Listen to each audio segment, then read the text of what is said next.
어느 교회에 있었던 이야기입니다. 어느 교회에 주일날 주의 말씀을 듣고 어떤 제목이었냐면은 언제든지 그리스도의 마음을 와 삶을 품고 그리스도를 본받는 삶이 되라는 그 말씀을 들었습니다. 주의 말씀을 잘 듣고 은혜롭게 마친 후에 끝나서 집에 가기 위해서 차를 타라 주차장에 나와 보니까 한 차가 코너에서 아마 자리가 없어서 아마 주차하는 곳이 없어서 그런지 모르는데 방해되는 그 자리에 차가 주차되어 있는 것이었습니다. 그래서 그 뒤에 많은 차들이 줄을 지어서 그 차가 나가기를 기다리고 있을 때에 그 주인이 오게 됩니다. 와서 죄송합니다, 너무나 죄송합니다 라고 하면서 시동을 켜고 가려고 할 때 어느 사람 한 사람이 밖으로 나와서 화를 내면서 얘기합니다. 막 화를 내면서 발로 참 한번 막 너무 화가 났는지 차까지 하면서 화를 냅니다. 미안하다고 계속 얘기해도 화를 계속 내면서 하는 행동을 보고서 여기는 회사가 아니고 교회였는데 교회 예배 끝났는데도 불구하고 끝나고 좀 전에 목사님 말씀을 듣고 나가는 길에 언제든지 어디서든지 그리스도의 마음과 삶을 품고 살으라고 했는데 그리스도를 본받아서 살아라 라는 그런 말씀을 전했습니다. 그런데 참지 못하고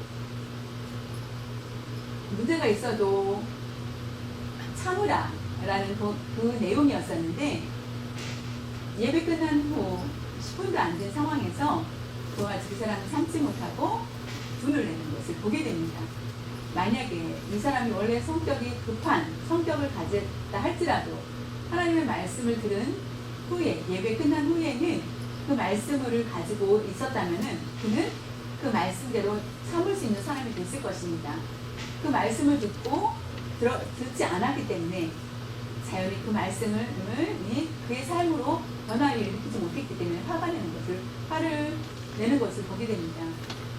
주의 말씀이 생각나는 것, 주의 말씀을 생각하는 것, 그 사람은 가장 하나님이 사랑하시고 하나님이 원하시는 일들을 이룰 수 있는 사람입니다. 우리가 생각해 보십시오. 아무리 성경을 많이 읽고 부지런히 예배에 참여한다 할지라도 우리가 각각의 삶 속에 필요할 때마다 하나님의 말씀을 날마다 생각을 해야 된다는 것입니다. 어디를 가든지 시장에 가든지 친구를 만나든지 무엇을 하든지 어디를 가든지 간에 우리는 반드시 주님의 말씀을 기억해야 됩니다. 만약에 그 말씀을 기억하지 않는다면 분명히 문제를 일으키고 소동을 일으키게 됩니다. 아까 그 사람처럼 그 전까지는 예배 드릴 때는 좋은 모습이었는데 갑자기 이렇게 변화가 될 수 있다는 것입니다. 베드로가 멋있는 제자, 예수님 수제자로 다 부러워할 정도로 자랑할 만한 그런 자리에 있는데도 불구하고 그런 일을 범하게 됩니다. 예수님을 부인하고 배반하고 그래서 그런데도 불구하고 그는 베드로는 다시 돌아옵니다. 예수님이 하늘나라에 승천하신 후에 주님을 위해서 더 열심히 사역을 합니다. 그는 왜 그랬을까요? 하나님의 말씀을 알고 깨달은 자였기 때문입니다. 만약에 베드로가 배반하고 부인하고 한 후에 예수님의 말씀을 알지 못했다면 이와 같이 위대한 제자가 될 수 없고 성경의 그 이름에 이렇게 훌륭한 제자로 나오지 못할 것입니다. 우리가 하나님 앞에 주의 말씀을 들을 때마다 우리는 그 말씀을 기억하고 그리스도의 길, 예수님이 가시는 그 길을, 그 십자가의 길을 우리도 따라서 자신 있게 나아가야만 합니다.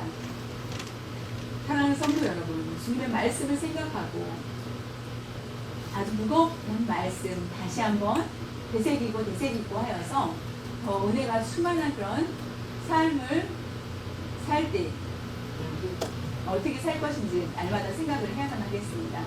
오늘 베드로에 대한 그 말씀 함께 나누기를 원합니다.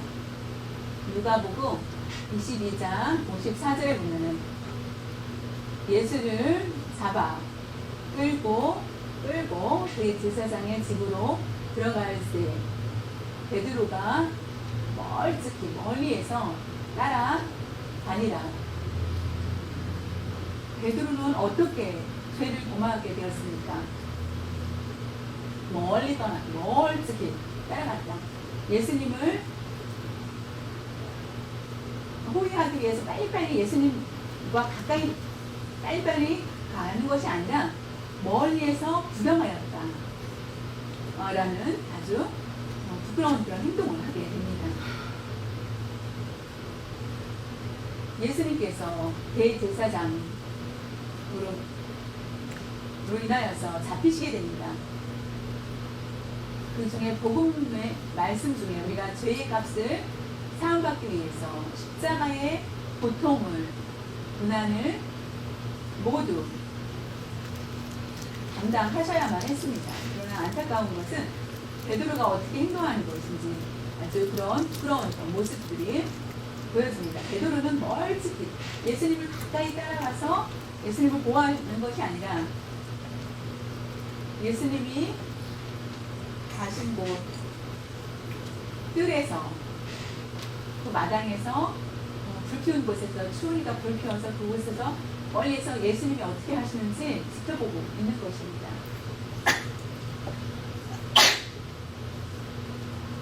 예수님이 계시지 않은 곳, 예수님이 멀리 있는 곳, 낯선 곳에서 우리가 견눈질하면서 사는 것은 정말 기가 막힌 일입니다.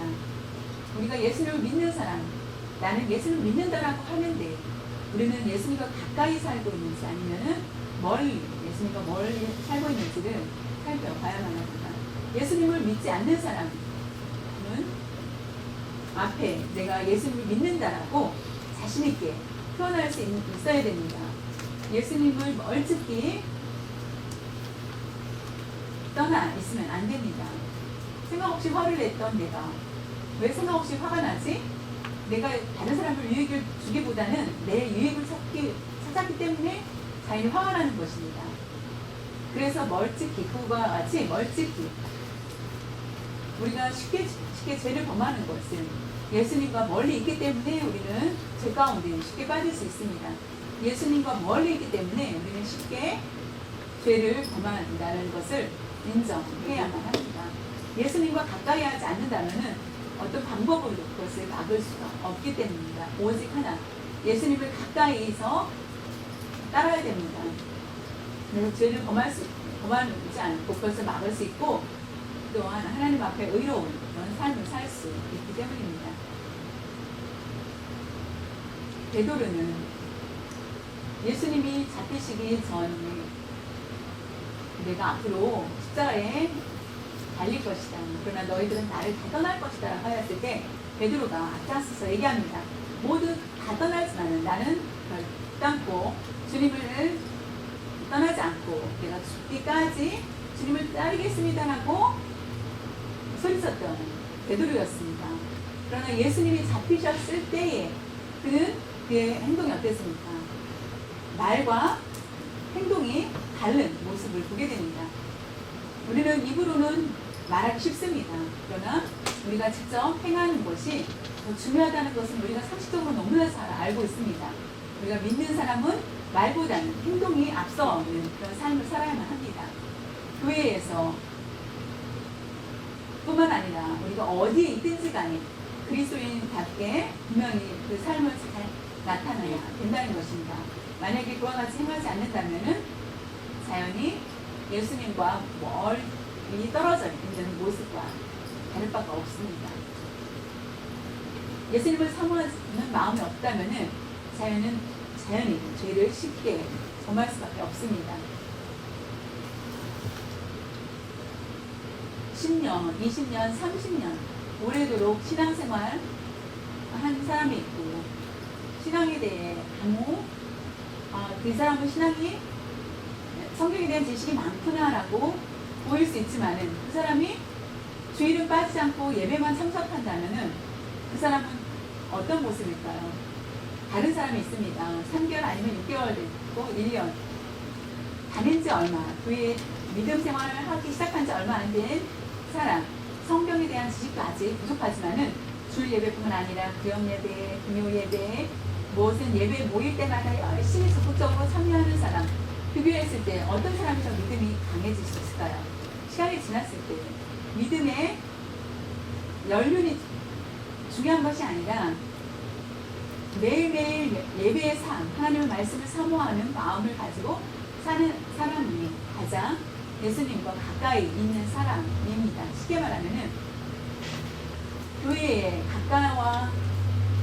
가까이 집이 있는 것, 교회에 집이 가깝다, 모임을 있을 때에 우리가 빨리빨리 자주 모이고 함께 할 수 있는 것. 두 번째는 교회를 먼저 하고 자신의 일을 나중에 할 수 있는 것. 그런 것도 저희 농학교회에서 저희 집을 주셔서 사태에 교회에서 아주 가깝습니다. 2분도 안 되는 거리입니다. 2분 안 됩니다. 아주 빨리 와서 교회에 일을 할 수 있도록 우리 성도님들도 교회를 사랑하는 마음으로 무슨 일이 있을 때마다 교회를 가까이 할 수 있는 그런 마음, 그래서 더 교회를 사랑할 수 있는 마음이 있기를 바랍니다.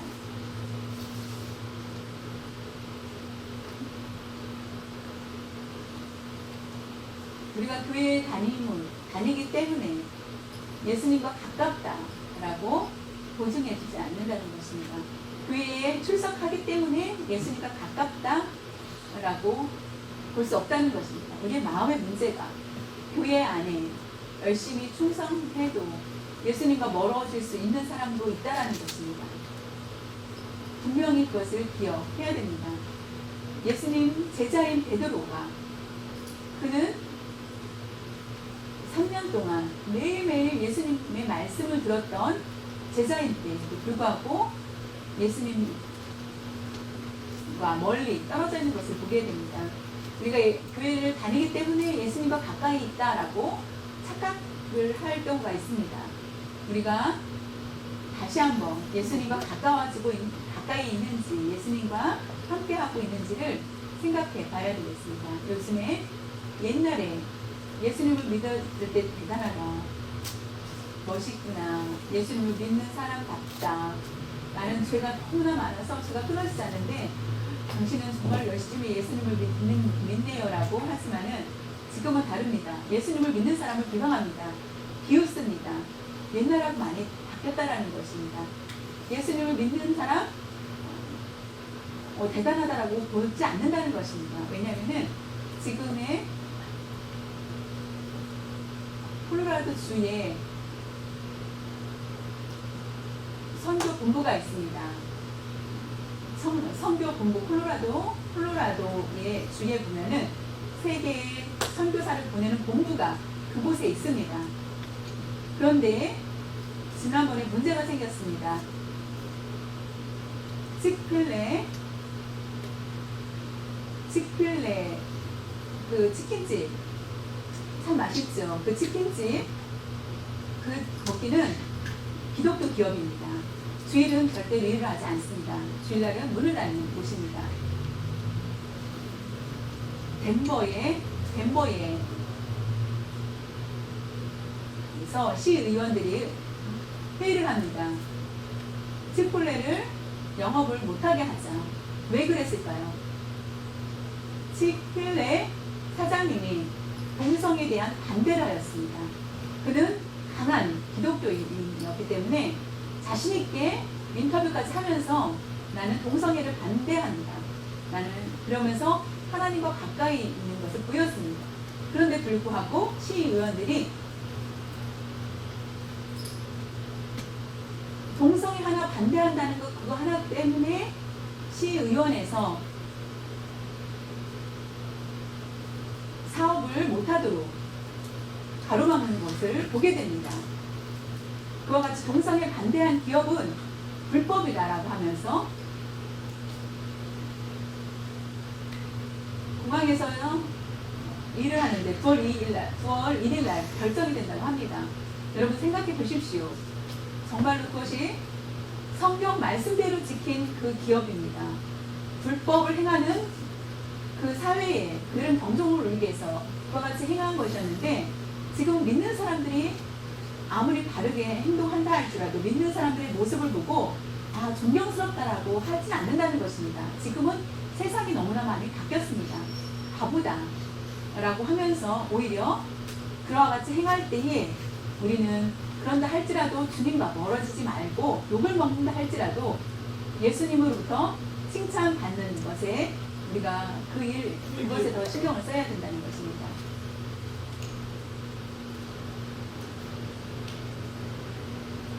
주일 예배 우리는 오후에도 있고 구역 예배 그리고 금요기도에도 있습니다. 우리가 멀리 있어서 예배를 참석하지 못할 수도 있습니다. 그럴 때 열심히 집에서 기도하면서 하나님과 가까워지기 위해서 살 때 우리는 하나님과 함께 할 수 있습니다. 누가복음 22장 56절에서 57절에 보면은 한 여종이 베드로의 불빛을 향하여 앉은 것을 보고 주목하여 이르되 이 사람도 그와 함께 있었느니라 하니 베드로가 부인하여 말하되 이르되 이 여자여 내가 그를 알지 못하노라 하더라.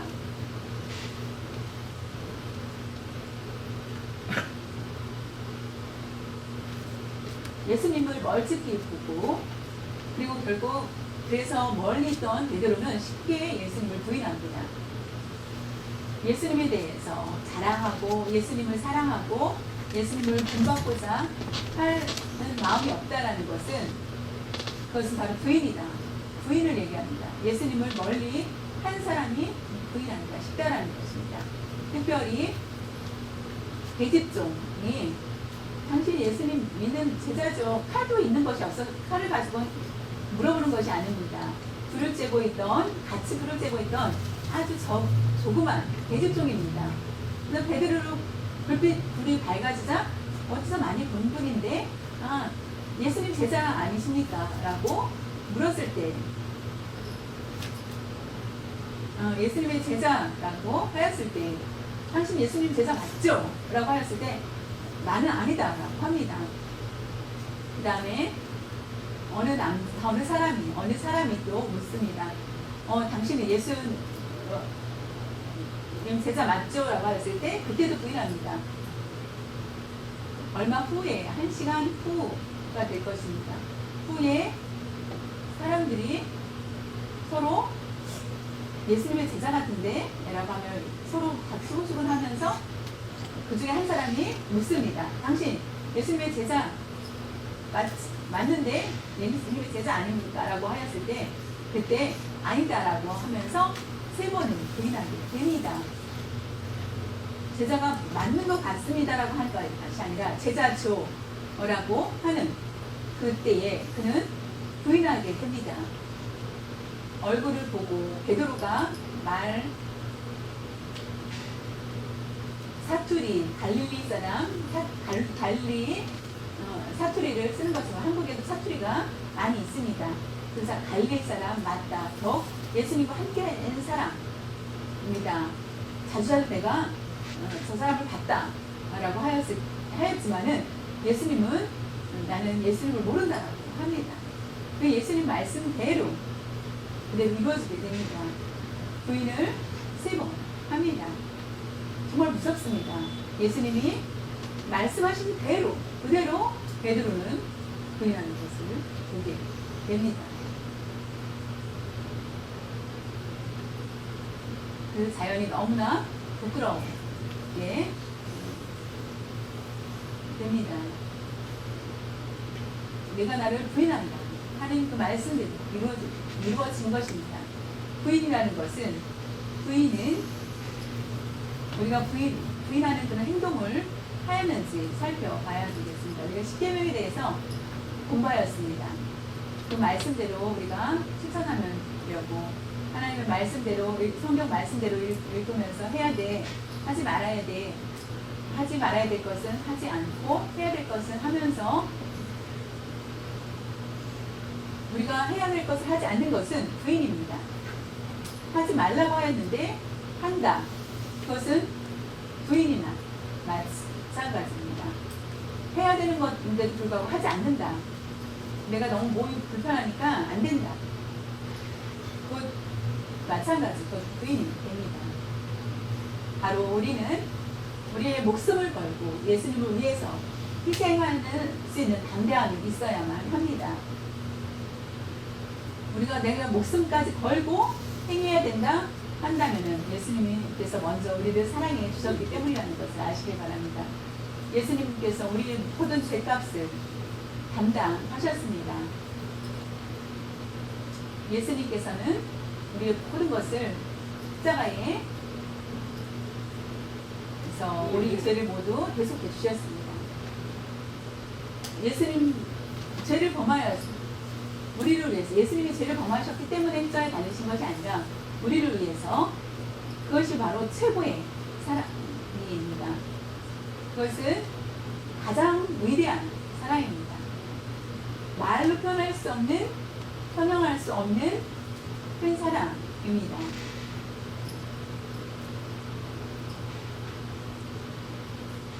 그런데도 불구하고 그것을 알면서도 불구하고 목숨을 걸고 주님을 위해서 일하는 사람들은 많지 않다는 것입니다. 내가 목숨 걸어서 일해야 된다라고 하여도 그렇게 하는 사람들은 많지 않습니다.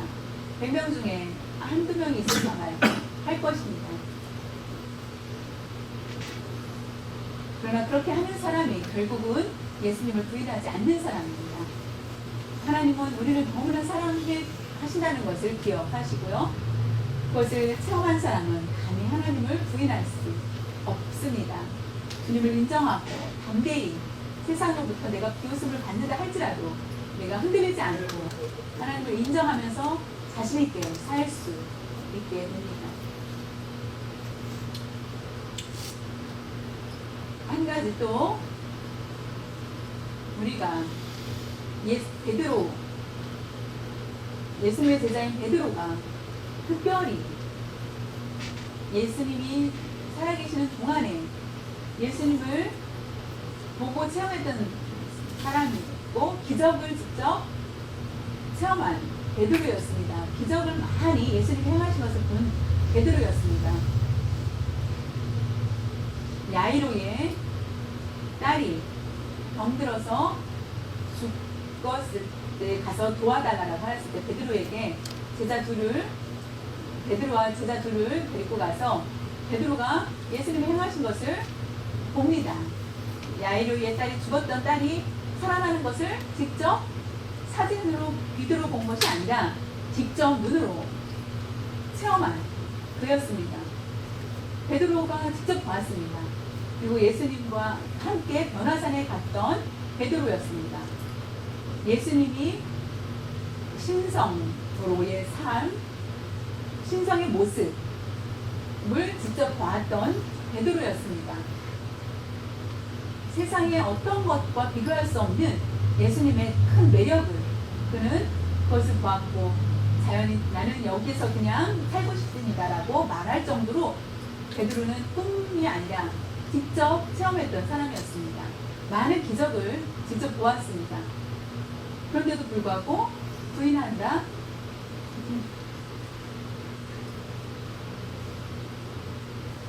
하나님을 기도하고 여러 가지 체험을 받는 사람이 믿음이 강하다라고 그것이 보증이 되지 않는다는 것도 여기서 보여주고 있습니다. 성경에 대해서 안다. 그게 믿음이 강하다라고 보증해 줄 수 없다라는 것입니다. 우리에게 그것을 말씀해 주고 있습니다. 그렇기 때문에 우리는 어떻게 해야 되는지 어떻게 할 수 있을 것인지 베드로가 고백하기를 예수님을 부인한 후에 예수님이 3일 만에 부활하시고 예수님을 만나시고 칭찬하신 후에 베드로 전후서에 기록된 내용을 보면은 나는 체험에서 알았다. 믿음이 강해질 수 있는 방법은 체험이 아니라는 것을 알게 되었다. 성경의 지식이 아니라 믿음이 강해질 수 있는 것은 예수님이 아니면 안 된다. 예수님을 모시고 함께 사는 것, 예수님으로 만족하는 것, 예수님이면 된다, 예수님은 만족하다 라고 사는 것이 가장 큰 것이다라고 고백하고 있습니다. 성경을 많이 읽고 지식을 가지고 그래야만 하나님이 함께 하신다는 게 아닙니다.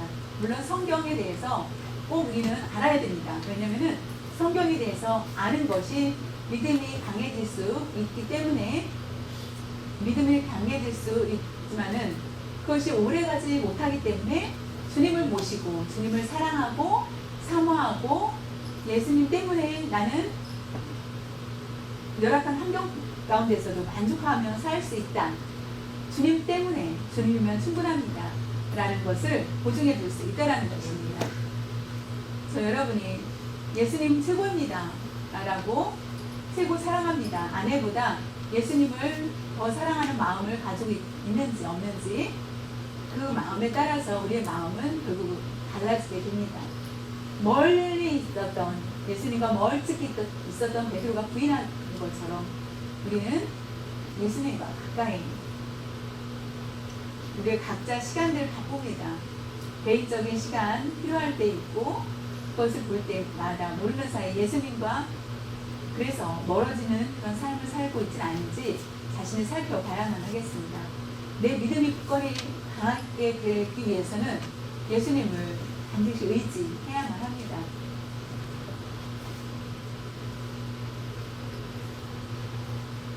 마지막으로 세 번째 보면은 누가복음 22장 61절에 보면 주께서 돌이켜 베드로를 보시니 베드로가 주의 말씀 곧 오늘 닭 울기 전에 네가 3번 나를 부인하리라 하시니 생각나서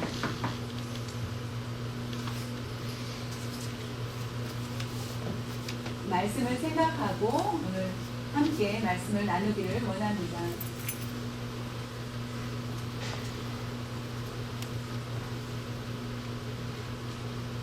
베드로가 깨닫습니다. 닭이 울기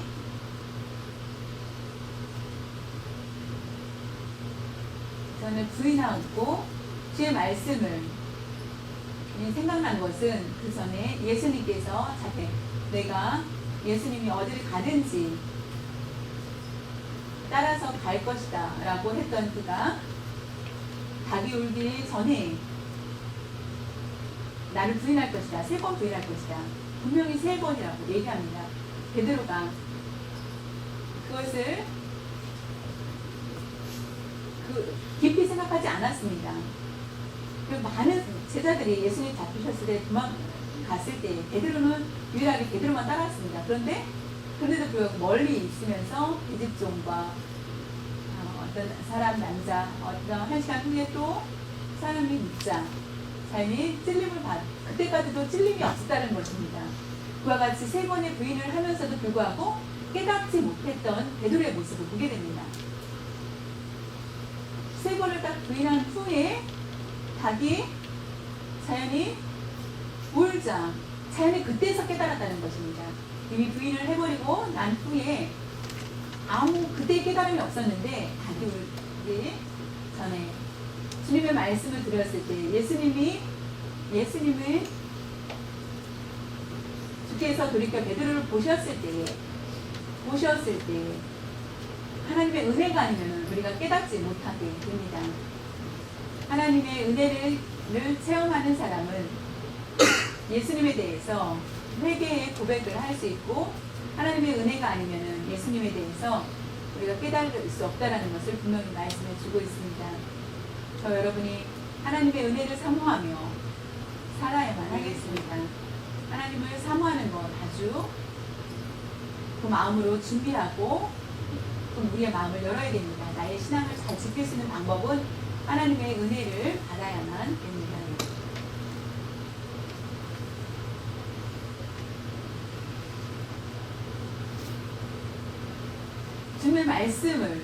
주님의 말씀은 아주 중요한 이유 중에 하나는 우리가 가는 길에 어두운 길을 어떻게 넘어질 수밖에 없는 우리를 밝은 빛으로 비춰주고 라고 시편에 기록되어 있습니다. 그것을 바로 말씀을 얘기합니다. 우리가 어디를 가든지 하나님의 말씀을 의지한 때에 우리가 넘어지지 않고 사탄의 유혹에 빠지지 않을 수 있도록 하여 주신다는 것입니다. 저와 여러분이 하나님의 말씀을 생각하며 소가 되새김질을 하는 것처럼 우리가 하나님의 말씀을 가까이 하면서 그 말씀을 날마다 마음에 새겨야 합니다.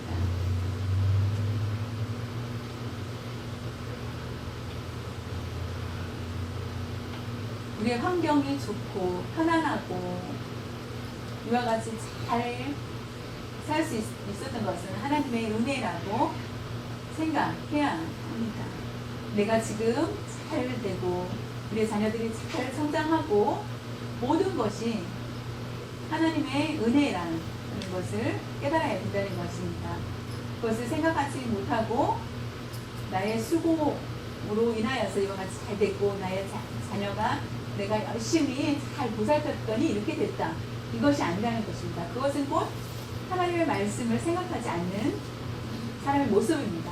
하나님의 말씀을 날마다 상고하는 사람은 하나님의 은혜입니다. 라고 하나님의 은혜, 내 자녀들도 하나님께서 지켜주신 것을 하나님의 은혜라고 할 때 삶의 모든 일이 하나님의 은혜라는 것을 고백하면서 살아야 됩니다. 하나님의 은혜는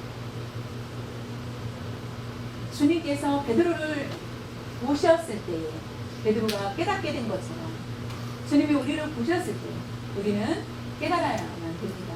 우리가 용서받을 수 없는 죄인인데 용서할 수 없는 죄인인데 주님이 그를 바라보셨을 때 그가 깨닫는다면 주님 앞에 나아올 수 있습니다. 예수님만이 모든 죄인을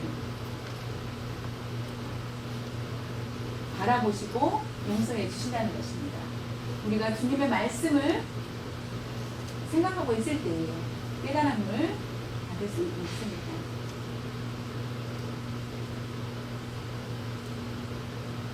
하나님의 은혜에 대해서 우리가 오해하지 않도록 그것은 하나님의 은혜에 대해서 하나님이 은혜의 하나님이시니까 내가 죄를 자주 범해도 된다라고 생각하지 마시길 바랍니다. 내가 어떤 죄도 주님은 용서하지 않을 죄가 없습니다. 다 용서받을 수 있습니다. 그러니 나는 어떤 죄를 범하여도 괜찮다라고 생각할 수 있겠지만은 그러나 고의적인 죄는 하나님께서 그것은 아주 진노하시는 것입니다. 그것을 기억하시길 바랍니다. 또한 두 번째로는 하나님의 은혜에 대해서 옛날에 죄를 범한 거 내어놓고 그것을 숨겨두고 하나님의 은혜의 하나님이시니까 그것을 내어놓지 못하고 숨기고 있다. 그것도 그 하나님이 보시기에는 말할 수 없는 죄가 될 수밖에 없습니다. 옛날에 죄를 범했지만 그러면은 그것을 꺼내놓고 하나님 앞에 모두 회개해야 됩니다. 그러면 하나님께서 귀한 주의 종으로 하나님의 종으로 삼아주십니다. 은혜를 이용하여서 가 아니라 우리가 감격하고 기쁜 마음으로 살 수 있는 여러분들 되시기를 바랍니다. 오늘 말씀 요약을 하면은 예수님이 가까이 하는 삶, 우리가 예수님을 멀리하는 삶이 아니라 겉으로는 가까운 삶을 사는 것 같은 모습을 믿지만 내 마음속에 주님과 멀리 있다면 안 됩니다. 우리가 교회에 하루 동안 아침부터 밤까지 12시까지 교회에 있는 것, 예수님을 따르는 것이 아닙니다. 그것은 형식적인 수밖에 없습니다. 마음입니다. 언제 어디든지 어디를 가든지 예수님의 마음을 삶을 본받고 나아가는 것, 어디를 가든지 그런 삶을 사는 것, 그것이 바로 예수님을 따르는 삶이 됩니다. 체험과 지식을, 성경에 대한 지식을 가지고 믿음을 강하다고 말하지 않는다는 것을 아시고 예수님을 모시고 사는 것, 예수님으로 만족하는 것, 예수님을 두고 내가 살아가는 것, 그것은 죄의 모습입니다. 주님이 슬퍼하실 일입니다. 그렇기 때문에 예수님을 부인하지 않기 위해서 우리는 예수님으로 만나야 됩니다. 우리가 갑자기 죄를 범하여서 넘어졌으니까 실패한 것 같습니다. 다시 교회에 올 수 없는, 포기할 수밖에 없는 사람이라도 주님 앞에 나올 수 있게 한 것은 바로 하나님의 은혜라는 것입니다. 주님은 다시 회복시키실 수 있는 분이십니다. 씨를 심는 것은 어떤 씨를 심었느냐에 따라서 다 열매가 다를 수 있습니다. 각자 다 다릅니다. 우리가 말씀을 생각하며 자연히 모든 죄를 뽑아내고 하나님께 고백하면서 하나님 앞에 능력을 받아야만 합니다. 하나님 믿고 따르고 있지만은 우리가 하나님을 멀리하지 말고 내가 이익을 위해서 나의 이익을 위해서 사는 것이 아니라 손해를 당할지라도 우리가 담대하게 예수님을 믿음으로 인하여서 세상으로부터 비웃음을 받는다 할지라도 담대하게 우리가 나아갈 수 있기를 바랍니다. 우리가 넘어지고 죄를 범한다 할지라도 하나님의 은혜가 있다는 것을 알고 하나님 앞에 모든 것을 회개하면서 더 열심히 하나님을 섬기고 나아갈 때 하나님의 말씀을 또한 날마다 묵상하면서 나아갈 수 있는 여러분들 되시길 바라며 내 믿음을 가지고 잘 살아갈 수 있는 여러분들